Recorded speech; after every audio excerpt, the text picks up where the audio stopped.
Amén. ¿Quién sabe que estamos en guerra? Dice, no, los que están en guerra son los de Israel. Y jamás, ¿no? Los que están en guerra son los de Ucrania, ¿no? Hay países en África que siguen en guerra. Estamos en guerra.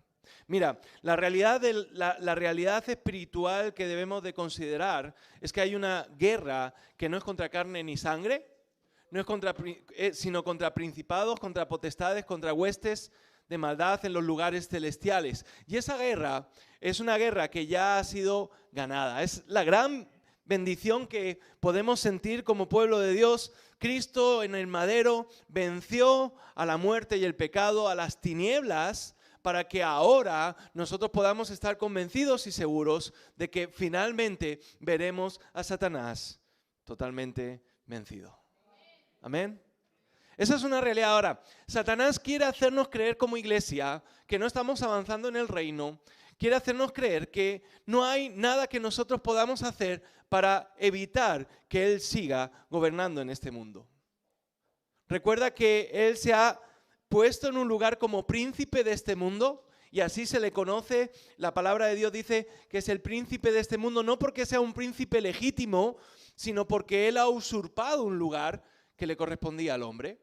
En el huerto del Edén, cuando el Señor puso al hombre y a la mujer allí, los puso para que gobernaran sobre todo lo creado, para que se enseñorearan de todo lo creado, al punto de que les dijo, dadle nombre a las cosas.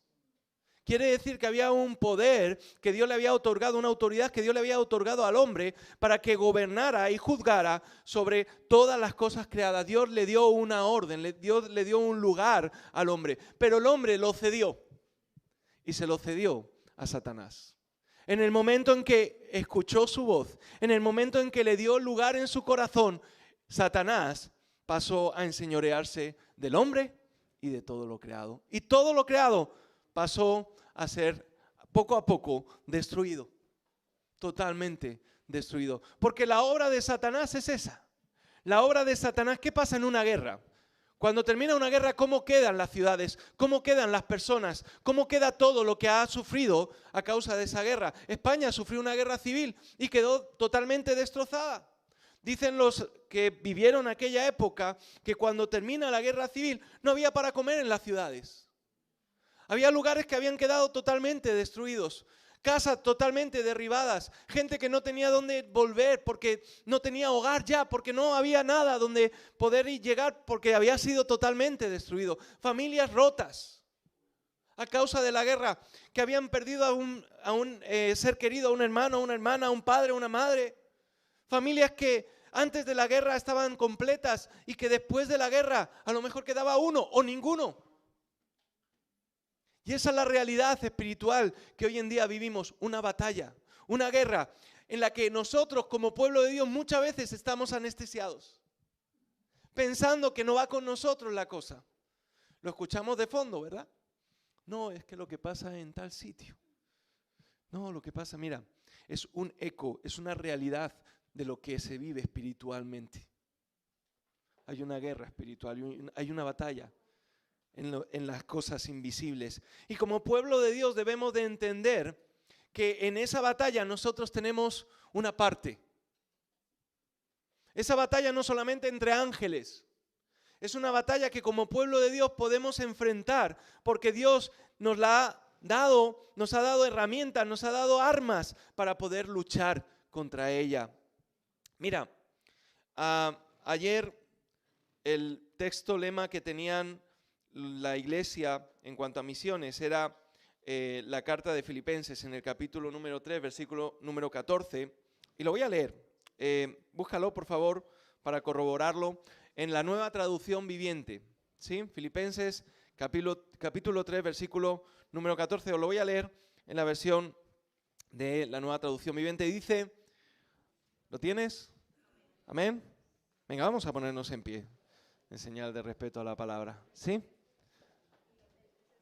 Filipenses capítulo 3, versículo 14 dice, lo voy a leer, repito, en la Nueva Traducción Viviente. Avanzo hasta llegar al final de la carrera para recibir el premio celestial al cual Dios nos llama por medio de Cristo Jesús. ¿Amén? ¿Lo recibes? Vamos a leerlo juntos, lo vamos a leer en tu versión, en la Reina Valera del 60, la reina de las reinas, ¿verdad? ¿Sí? Dice, prosigo a la meta, al premio del supremo llamamiento de Dios en Cristo Jesús. Amén. Gloria a Dios. Puedes tomar asiento. Mira, que sea una realidad en tu vida.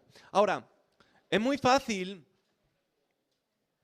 cuando nos dijeron de ir a predicar a la iglesia ayer, nos comentaron que si queríamos que nos cogían un billete de AVE y podíamos llegar, o un billete de avión. Es muy fácil llegar o pensar que el camino, la trayectoria, puedo buscar una trayectoria más fácil, un camino más corto para llegar a la meta, para llegar a la misión, ¿verdad? Era mucho más sencillo que hubiéramos comprado un billete de AVE o de avión. Nos daban también uno. Esto estaba estupendo. Y el pastor está por jubilarse. Yo ahí lo dejo. Así que no aceptamos renuncias, yo tampoco. Así que la cuestión es que es muy fácil pensar que para llegar a la meta puedo encontrar un camino mucho más corto y más fácil para llegar a ese lugar. Pero lo cierto es que la palabra de Dios me enseña que el camino que yo debo de andar no es un camino ancho, no es un camino fácil y liviano, no es un camino corto, sino por el contrario me dice que es un camino angosto. Estrecho es el camino que me lleva a la salvación. Es decir, no es un camino fácil, no es un camino de rosas, porque aquel que ha determinado seguir a Cristo, aquel que ha determinado entregarle su vida al Señor, sabe que va a sufrir a causa de Cristo. Es así, no hay otra. No hay un camino más corto, no hay un camino más ligero, no hay un camino menos difícil. No lo hay. En los caminos del Señor, en los propósitos de Dios, que sepas que el mal se opone a todo lo que tú tratas de hacer en el nombre de Jesús. Ahora, la Biblia desde el principio nos habla de una realidad. Mira, aquí algunos han sido militares o han hecho el servicio militar, ¿verdad? A ver, levantar vuestras manos para contar con vosotros el día de mañana.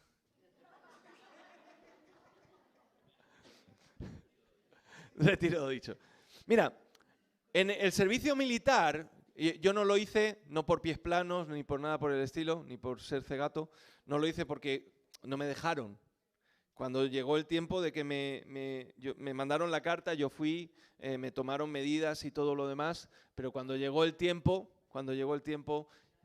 lo hicieron profesional y no lo pude hacer. Qué pena. Pero sí sé que aquellos que están en el servicio militar, de vez en cuando, son mandados a misión. ¿Verdad? Es una realidad. Normalmente tú te alistas y sabes que vas a ser mandado a una misión. Y se entiende que aquellos que están enrolados en eso van a estar en misión. Porque el ejército mismo tiene una misión, la defensa, la protección, no solamente cuidado, que el ejército no solamente va con armas, muchas veces va con ayuda, va a aliviar, tal vez en situaciones catastróficas y todo lo demás, no necesariamente solamente en una guerra, ¿verdad? Pero va a misión. Mira, como pueblo de Dios estamos en misión, porque hay una guerra. Porque hay una batalla. Han sido enrolados, ahora que tenemos reciente la guerra entre Israel y Hamás, todos los que están en servicio, todos los que están en edad militar han sido llamados. Los que estaban en la reserva están siendo llamados para enfrentar una realidad. Como pueblo de Dios todos estamos enrolados en lo mismo. En el momento en que tú decidiste seguir a Cristo, recuerda que te alistaste a los planes de Dios, a la misión de Dios. Y la misión de Dios recorre las Escrituras desde el principio. Es el tema central de la Biblia. La Biblia como palabra de Dios es la expresión del propósito divino de comunicar al ser humano un mensaje que lo lleve de regreso a su Creador y Salvador. Dios se ha revelado a sí mismo en eventos históricos y por medio de ellos y de manera suprema en Cristo Jesús, quien fue enviado con la más clara revelación de su amor y su propósito salvífico. Dios tiene una misión activa.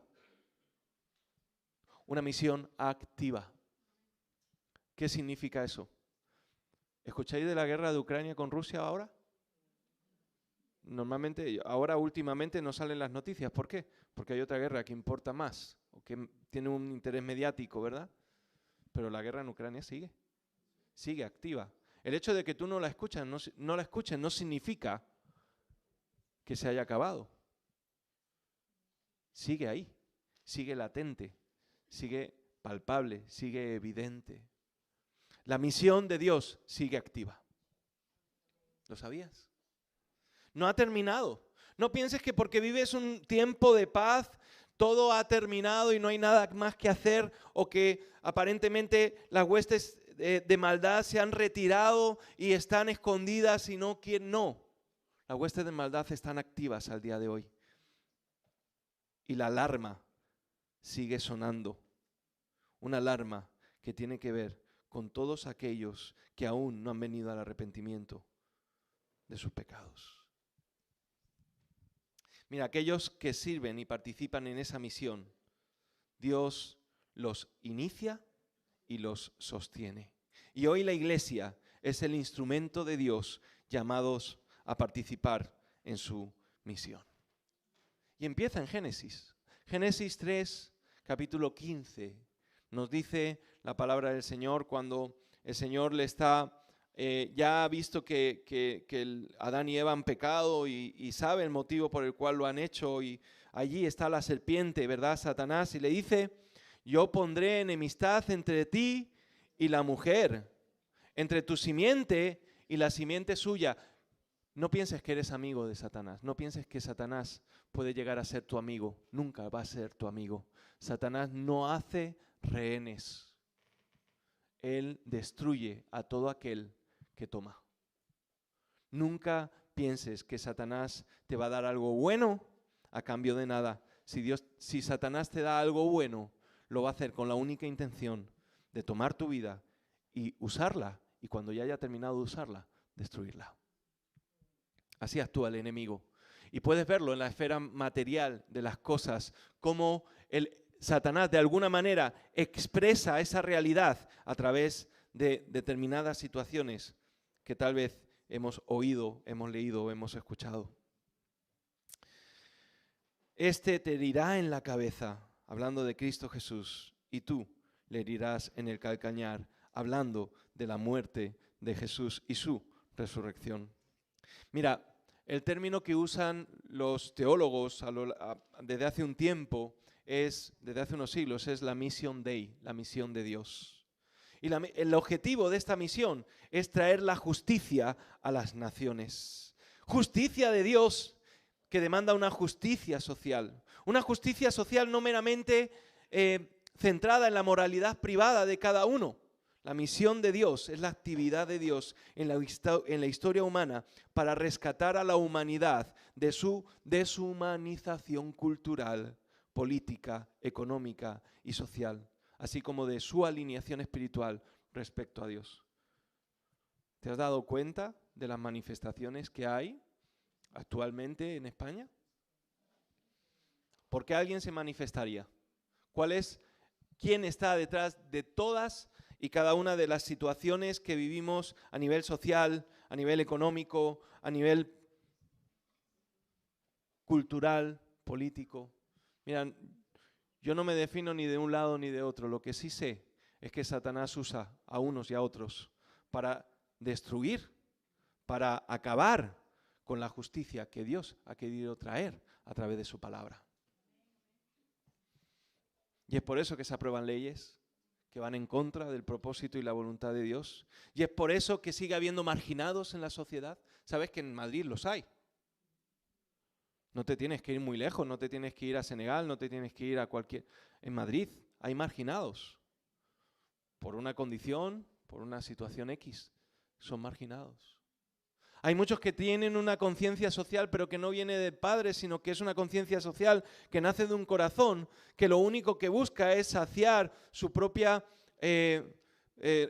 remordimiento en cuanto a las cosas que ve, pero que no trata de llevar a Dios a aquello que puede cambiar y transformar vidas. Por lo tanto, cuando hablamos de la misión de Dios, estamos hablando de traer esa justicia que puede cambiar el orden de todas las cosas y no solamente una sola. En esencia, la misión de Dios se refiere a todo lo que Dios hace para comunicar la salvación, sin dejar de lado el papel importante que Dios le ha asignado a la iglesia en ese proceso. Esto fue lo que afirmó Jesucristo cuando enseñó a sus discípulos que todas las Escrituras hablaban de Él y de su misión. Lucas nos presenta a Jesús ya resucitado, explicándoselo a sus discípulos y diciéndoles, era necesario que se cumpliesen todas estas cosas que están escritas de mí en la ley de Moisés, en los profetas y en los salmos. Y a continuación dice, entonces les abrió el entendimiento. ¿Qué significa abrir el entendimiento? Quitarse el velo para darte cuenta de una realidad mucho más profunda, mucho más espiritual de la que te habías dado cuenta hasta ahora. Les quitó el velo de su entendimiento. ¿Para qué? Para que entendiesen las Escrituras. Y les dijo, así está escrito. Y así fue necesario que el Cristo padeciese y resucitase de los muertos al tercer día y que en su nombre se predicase el arrepentimiento y la remisión de pecado. ¿A dónde? En todas las naciones, comenzando por Jerusalén. Lucas 24:45. De este modo, Jesús nos ofrece la clave mesiánica y la clave misional para comprender toda la Biblia: el arrepentimiento, la remisión de pecados y la predicación a todos y cada uno de los lugares donde el Señor nos manda. Las Escrituras son un memorándum, es decir, es un mensaje que Dios tiene preparado para que aquellos que lo reciben puedan saber cuál es la meta y cuál es el propósito en Dios. Y la meta y el propósito en Dios es acabar con el orden que se ha establecido y que tiene que ver con el dominio de Satanás. Es por eso que Filipenses 2:10 nos dice, para que en el nombre de Jesús se doble toda rodilla de los que están en los cielos, en la tierra y debajo de la tierra. Toda rodilla se doblará y toda lengua confesará que Cristo es el Señor. Mi pregunta es, ¿lo estás confesando ya? ¿Estás confesando que Cristo es tu Señor, que es el Señor de tu familia, de tu hogar, que Él es el Señor de este pueblo, que es el Señor de esta ciudad, de este país, que es el Señor de este mundo? Esa es la misión de Dios. La misión es misión de Dios, recuerda esto. No es tu misión ni la mía. No es que yo me levanté un día y dije, vamos a hacer algo para anunciar el Evangelio. No fue así. No fue que de repente hubo una luz que me alumbró de repente mi entendimiento y dije, ay, ¿qué voy a hacer con mi vida? Voy a predicar a Cristo. No fue así. Vamos a hacer una iglesia. No fue así. La misión es de Dios. Y Dios se la comunica al hombre para que la lleve a cabo. Es la iniciativa de Dios antes que la empresa humana. Es Dios quien comisiona a los seres humanos y hace pacto con ellos. Así hizo con Noé. Y esa es la clave, saber que no es mi misión sino la de Dios. Y Él tiene todo preparado, Él tiene todo lo que necesita para poder llevarla a cabo. No depende de ti. Bueno, pues yo quiero ir a hacer misión, me voy a ir a Camboya, pero bueno, antes de eso voy a ahorrar un poco. Voy a ver que me toque la lotería o a ver si alguien me da algo de dinero y entonces voy a Camboya. A ser posible que voy en primera clase ya pidiendo, ¿verdad? No depende de lo que tú tienes, no depende de ti. Todos los recursos, todo lo que tú necesitas para hacer misión viene de Dios porque de Él es la misión. Date cuenta, Él te da todo lo que necesitas para tú poder hacer la misión, porque la misión es de Dios, es su iniciativa, no la tuya. Se lo hizo con Noé, lo hizo con Abraham, lo hizo con Moisés, lo hizo con David, lo hizo con Pablo, lo hizo con Pedro y lo hará contigo. Dios escoge a uno para bendecir con una familia y por medio de sus descendientes a todas las familias de la tierra. Eso hizo con Abraham y Él te escogió a ti para que puedas ser de bendición a tu familia, a los que te rodean y hasta todos aquellos lugares a donde el Señor te lleve, porque allí donde tú vas, llevas la bendición de Dios. Amén. Dale un aplauso al Señor y anímate, hombre. Aleluya. La misión a la que Dios envía a quienes ha escogido brota de su amor y su voluntad salvífica hacia su voluntad salvífica hacia los demás. Es la iniciativa divina del amor hacia los demás. Y esa es la clave de todo. Mira, yo no lo voy a hacer porque me interese, por tener un nombre, por hacernos más grandes, por que el día de mañana puedan decir, mira qué buenas personas fueron que hicieron tal cosa, tal otra. No, es el amor de Dios del que pendemos y de donde sale todas las demás cosas. Yo no puedo hacer las cosas si no es en el amor de Dios. Y ese es el principio. Cuando tú hagas la obra que el Señor te ha mandado a hacer, hazla en el amor de Dios. Hazlo en ese amor que es profundo y que es sincero y que es desinteresado. Un amor por la gente, un amor por los demás, un amor que está dispuesto a todo. El amor es sufrido. Amén. No me lo habían dicho así. Y menos a los esposos y esposas, ¿verdad? Siempre usamos 1 Corintios 13. Oye, que el amor es sufrido. Ah, sí, yo estoy dispuesto, no sé qué. Pasa un año. Pastor, es que tú no sabes lo que me hace. El amor es sufrido. Y el amor es sufrido porque lo estamos llevando a un límite, a un punto en donde todas las artimañas del enemigo van a ser echadas fuera. Porque el amor vence todo terror, todo temor y toda artimaña del enemigo que quiere impedir que el reino de Dios avance.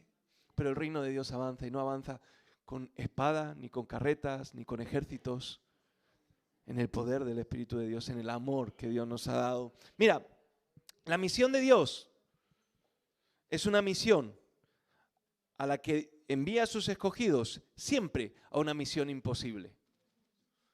La misión a la que Dios nos envía es imposible. Acuérdate de Gedeón. Planta batalla a los madianitas, ok. ¿Puedo escoger? El Señor le dice, no, mira, no vas a escoger tú, ni vas a ir como tú crees que puedes ir a luchar contra ellos. Vete al río. Señor, ¿al río? Sí, vete al río. Se va al río. Ahora, mira a ver quién está bebiendo en ese río. Y el otro día lo hablábamos, ¿verdad? Bueno, pues de esto vas a escoger a estos 300. Señor, ¿300? Sí, 300. Los 300, valientes, contra miles. La misión es imposible. La misión que Dios nos ha dado es imposible. Es por eso que los valientes arrebatan el reino. Puede llegar a ser posible solamente porque Dios actúa a fin de cumplir sus propósitos. La misión de Dios es imposible para ti, para mí, pero para Él no.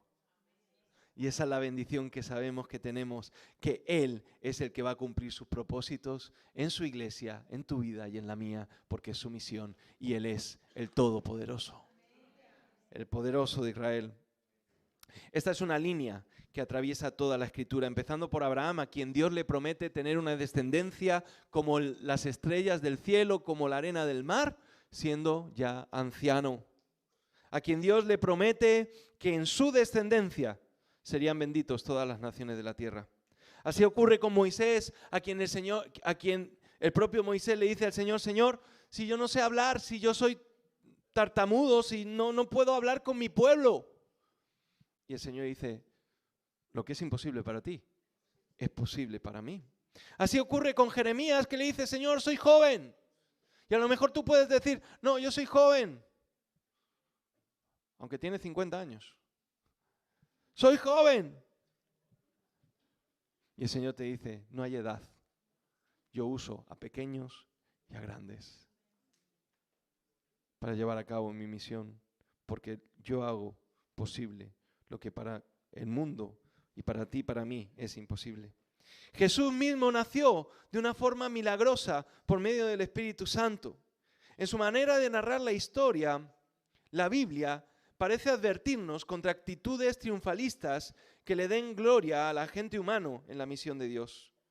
Y la más elocuente es la del propio apóstol Pablo, quien afirma, no que seamos suficientes en nosotros mismos como para pensar que algo proviene de nosotros, pero nuestra suficiencia viene de Dios. 2 Corintios 3:5. ¿Te das cuenta? Es por eso que como iglesia hemos podido avanzar tanto. No porque lo hayamos hecho en nuestras fuerzas, no porque lo hayamos hecho con nuestros recursos, es porque los recursos de Dios son ilimitados. Es porque Dios abre puertas donde todo está cerrado. Es porque Dios cuando quiere abre la ventana de los cielos y derrama bendición allí donde hay un espíritu atento, donde hay una disposición para hacer la voluntad de Dios. Ya que la misión es de Dios, se ha de llevar a cabo, como he dicho, con el poder de Dios, renunciando a estrategias puramente humanas. ¿No te has dado cuenta que cada vez que tratamos de poner nuestra mano y nuestra inteligencia para hacer algo sin tomar en cuenta a Dios, no nos sale del todo bien? ¿No te has dado cuenta que por desgracia cuando hacemos las cosas a la fuerza, sin consultarle a Dios, sin darle el lugar a Dios que le corresponde, suele pasar que lo que hacemos tiene una corta duración? Y normalmente dura poco y encima está mal hecho. Es en el poder de Dios que debemos de caminar, hermano, hermana. Es en el poder de Dios que nosotros podemos ver las cosas espirituales y podemos ver cómo Dios obra. El avance inicial de la misión cristiana es precedido de una experiencia de la plenitud del Espíritu en Pentecostés. Y déjame decirte que si tú todavía no has vivido tu Pentecostés, tienes que vivirlo. Tienes que experimentarlo, tienes que dejar que el Espíritu Santo de Dios llene tu vida y te convenza de que tú eres un agente de cambio, de que tú eres un soldado en las manos de Dios para arrebatar al enemigo lo que ha robado. Él no secuestra porque no estamos en el ámbito normal de las cosas. Él hace rehenes, o he dicho más bien, Él no hace rehenes, pero si habláramos en términos militares, cuando hay una guerra lo que se hacen son rehenes. Por lo tanto, nosotros somos llamados a rescatar a aquellos que han sido hechos rehenes por Satanás. Así que de allí en adelante, desde tu Pentecostés, desde el Pentecostés en adelante, el Espíritu tiene la iniciativa en el llamado a la misión, en la apertura de nuevas etapas y en la articulación del mensaje cristiano. Ahora, repito, Dios llama y Dios envía, de manera que quien obedece al llamado ve su propia existencia y qué hacer como respuesta al envío de Dios. Es decir, que cuando uno entienda que ha sido llamado y que ha sido comisionado a predicar el Evangelio, toda su vida gira en torno a eso. No hay otra. Tú no puedes vivir pensando que el propósito de tu vida únicamente es trabajar, construirte una casa, tener un coche, hacerte una familia, tener un perrito, un gato, a la suegra también, y al suegro. No, ese no es el propósito de vida. Tu propósito de vida ahora, si eres un hijo de Dios, es hacer misión. Y es hacer misión allí donde el Señor te está poniendo. Porque el Señor te ha llamado y el Señor está dispuesto a usarte. Esta conciencia de ser enviado por Dios aparece a lo largo del Antiguo Testamento, en las experiencias de personas como Moisés, enviado de Dios para liberar a su pueblo, o en los profetas Jeremías, Ezequiel, Zacarías, Isaías, enviados por Dios para proclamar la palabra. Al referirse el propio apóstol Pablo a sí mismo, él toma las palabras de los profetas Isaías y Jeremías en Gálatas 1:15 y relata su encuentro con Cristo en Hechos 22:21, diciendo precisamente que el Señor lo había enviado. Dice que en todos estos ejemplos la conciencia del envío divino es la que permite al misionero enfrentar adversidades y persistir pese al sufrimiento que implica la misión. Y es que muchos no entienden que ponerse en las manos de Dios es ponerse al frente de batalla, y ponerse al frente de batalla es sufrir penalidades. El apóstol Pablo nos dirá, sufre penalidades. Anda, que el apóstol Pablo, qué gracioso, ¿no? Súfrelas tú. Bueno, y el apóstol Pablo la sufrió, cuidado, que no lo está diciendo cualquiera. Sufre penalidades como buen soldado de Jesucristo. ¿Te das cuenta? Buen soldado de Jesucristo. ¿Somos pacíficos? Sí. En el ámbito material de las cosas, en nuestro día a día, vamos a ser pacíficos. Pero en cuanto a aquello que tiene que ver con el orden espiritual y con la batalla que estamos enfrentando, no lo vamos a hacer. No seas tibio en cuanto a esa labor, en cuanto a ese llamado que el Señor nos está dando. Sufre penalidades. No, pues yo no quiero sufrir penalidades. Difícil es que no sufráis en esta vida, dice el Señor. La aflicción forma parte de esta vida. Qué pena que la suframos sin darle lugar al Señor en nuestras vidas en medio de esa aflicción. Y qué pena que esa aflicción no sea determinada porque hemos decidido poner la mano en el arado y seguir en el plan de Dios, haciendo la misión que Él nos manda. Mira, la misión no es solamente para tu familia. Y hay muchos que se centran toda su vida en su familia. Y gloria a Dios por ello, está bien, yo no digo que no. Pero la misión es a todas las naciones. Como iglesia tenemos que llegar a todas las naciones. Hasta ahora solamente hemos llegado a África, a un lugar de África. Hemos hecho algo en otro lugar, en Guinea, en Senegal, Guinea. Ahora hemos mandado una ayuda a Marruecos, ¿verdad? Algo hemos hecho en México, en Centroamérica, algo hemos hecho en Colombia, algo puntual, ¿verdad? República Dominicana. Pero todavía nos quedan muchos países y muchos continentes a los que llegar. Todavía no hemos ido a Asia. En Europa hemos estado en Rumanía, pero nos quedan países de Europa. No hemos estado en Oceanía, hasta lo último de la tierra. Si no vamos nosotros, ¿quién irá? No, pues alguna organización misionera. Bueno, y si el Señor te lo está diciendo a ti, nos lo está diciendo a nosotros como iglesia, ¿qué vamos a hacer? ¿Cómo lo vamos a hacer? ¿Hacia dónde nos vamos a dirigir? A todas las naciones. La palabra de Dios tiene que ser extendida a todo lugar, a toda lengua y nación.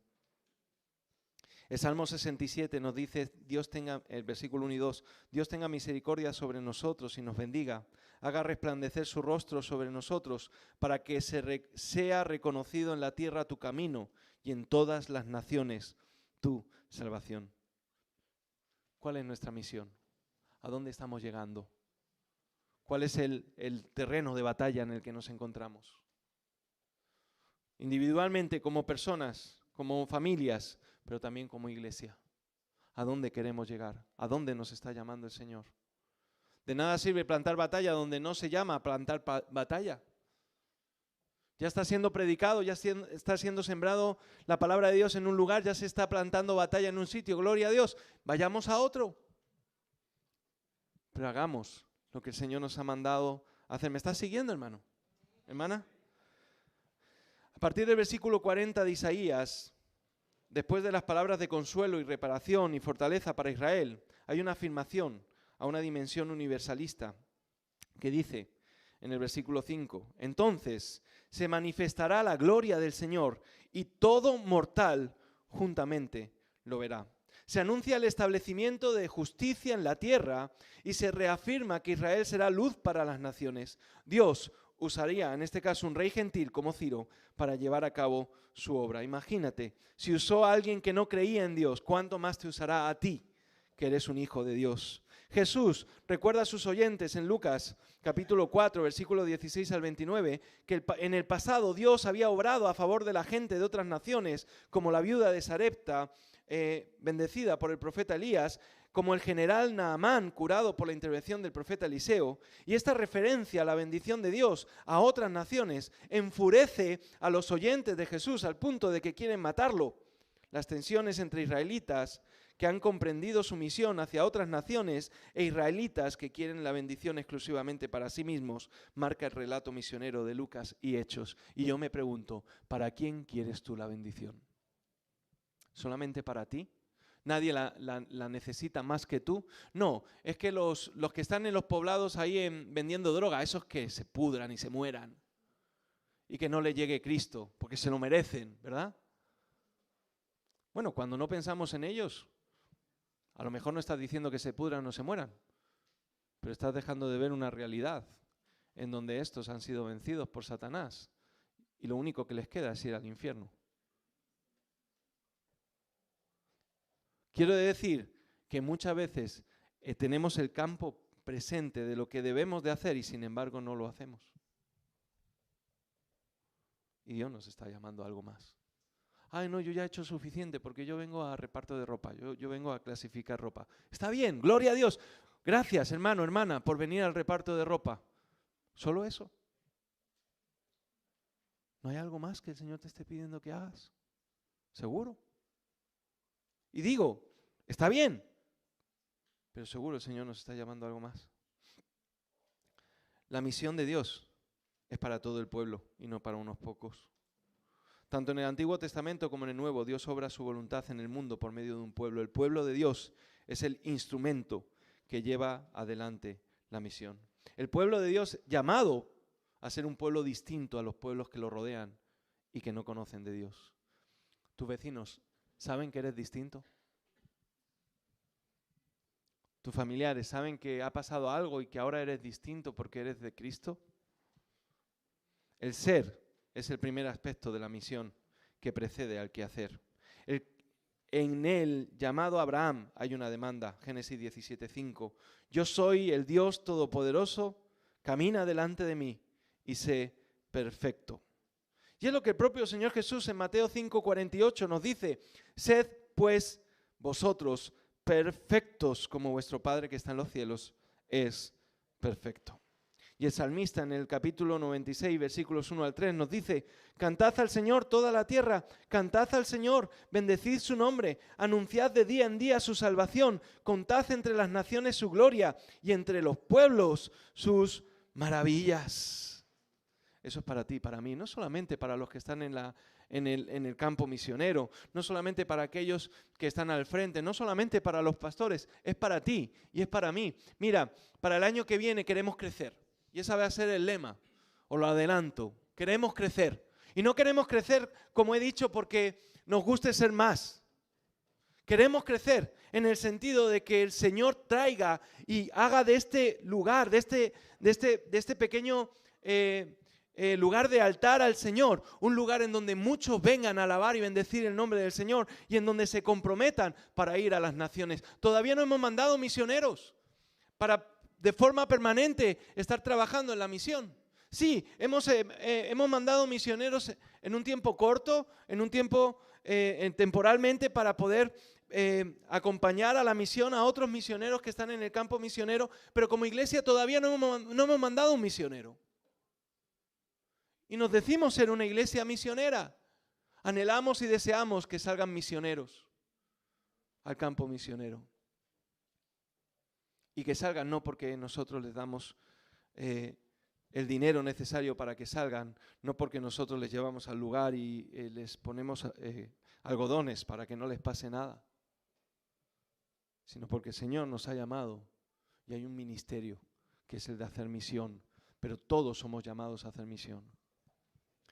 Vosotros sois linaje escogido, real sacerdocio, nación santa, pueblo adquirido por Dios para que anunciéis las virtudes de aquel que os llamó de las tinieblas a su luz admirable. 1 Pedro 2:9. Tenemos una rica descripción de la naturaleza del pueblo de Dios como familia consciente de su elección, sacerdotes que ministran unos a otros, nación que vive en santidad, pueblo consciente de su dignidad por el costo de su rescate de una vida sin sentido y propósito. Estas notas apuntan al ser del pueblo de Dios y que culminan en su quehacer misionero, el anuncio de la buena noticia de Dios. Andan desesperados. Hay mucha gente que anda desesperada con el corazón compungido, contrito, porque les falta algo y todavía nadie les ha predicado que eso que les falta es Cristo Jesús. Hay mucha gente que anda sin paz. Hay mucha gente que no puede dormir en las noches porque no tiene a Cristo. Y a lo mejor es tu vecino, tu vecina. A lo mejor es tu compañero de trabajo. A lo mejor es un compañero de clase. A lo mejor es alguien que te cruzas por las mañanas en el autobús o tal vez de camino al trabajo en alguna calle. Hay mucha gente que está atormentada a causa precisamente de ese enemigo del cual ya hemos hablado. Hermano, esta es la gran bendición. La misión de Dios avanza contra viento y marea. No hay nada que lo detenga. Mira, aunque nosotros no hiciéramos nada, la misión de Dios avanza. Y lo vemos. Y a lo largo de los siglos así ha ocurrido. Es por eso que tú estás hoy aquí, porque el reino de Dios avanza. Alguien usó a alguien para que tú pudieras conocer de Cristo y hoy estés aquí hablando del Señor, alabando el nombre del Señor. Los planes de Dios se van a cumplir. El propósito de Dios se cumple pese a las circunstancias adversas y a los esfuerzos de Satanás por impedirlo. Y Dios utiliza caminos que pueden parecer inútiles a la lógica humana. Fíjate, para llevar a cabo sus planes, Dios permitió que hubiera una diáspora en el pueblo de Israel y que se esparcieran por el reino grecorromano, por el imperio romano, por un tiempo donde se establecieron sinagogas, donde se tradujo el Antiguo Testamento al griego. Eso sirvió como plataforma para que cuando Cristo vino, y eso fue siglos atrás, cuando Cristo viene y muere y resucita, dice que el primer mártir es Esteban, muere apedreado, viendo la gloria de Dios y predicando el Evangelio. A partir de ahí el pueblo cristiano, los judíos cristianos, aquellos que se habían convertido en Jerusalén, salen huyendo de la persecución. ¿Y a dónde llegan? A esas ciudades donde habían sido establecidas sinagogas, en donde se empieza a predicar la palabra, esa buena nueva, esa buena noticia, en las sinagogas que habían sido implantadas siglos atrás por la persecución, y sirve de plataforma para que el Evangelio avance mucho más fuerte y más rápido de lo que de otra forma hubiera podido avanzar. Dios, para llevar a cabo sus planes, puede y tiene preferencia por los más débiles y pequeños, como cuando contra toda opinión humana pide al profeta Samuel ungir como rey al hermano pequeño de una familia, quien parecía ser el menos indicado. Y el propio apóstol Pablo en la primera carta a los Corintios, en el capítulo 1, versículos 27 al 31, nos dice: Dios ha elegido lo necio del mundo para avergonzar a lo sabio, lo que no es, para deshacer lo que es, a fin de que nadie se jacte delante de Dios. Hermano, Dios te está hablando, Dios quiere usarte, Dios está en misión, estamos en misión y Él nos está llamando.